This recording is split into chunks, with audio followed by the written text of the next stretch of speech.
So you're ambitious, you got big dreams. You want to be successful, and ultimately, you want to live the life you've always imagined. But there's a problem. You're lazy.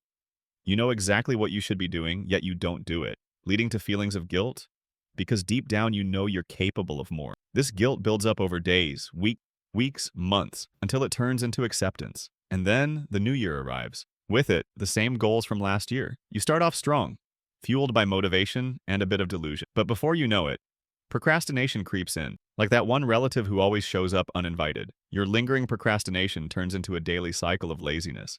And before you know it, you've labeled yourself as a lazy person. So, how do we break this cycle and break free from procrastination? Well, there are many videos on the internet, but the majority of them only address the symptoms, like deleting social media or removing distractions. While these may help in the short term, they fail to address the real issue, the root cause behind procrastination, which can be summed up in one word: inertia. In physics, inertia is the tendency for objects at rest to stay at rest and objects in motion to stay in motion, unless acted upon by an external force. This also happens to be Newton's first law of motion, and it applies just as much to tasks as it does to objects. Getting started on any task, no matter how small, requires an initial push, some amount of energy, and to overcome the resting state of inertia.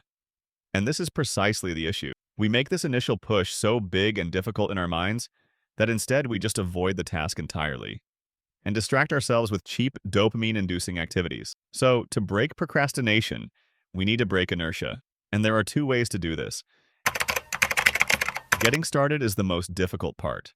So make it as easy as possible by reducing the stakes and taking the smallest step forward. For example, if you tell yourself, I need to sit down and complete my 5,000-word essay, the inertia is too strong, the stakes are too high. But instead, if you tell yourself, I'm only going to write 50 words, the feeling of inertia is much lower. Now it's easy to get started without needing to rely on willpower or discipline. Another popular technique is the 2-minute rule. If you don't feel like doing the work, just tell yourself you'll do it for 2 minutes. And then stop, should you want to. For example, you don't feel like cleaning your room. Put on a song, clean your room, and stop when the music stops. The best part?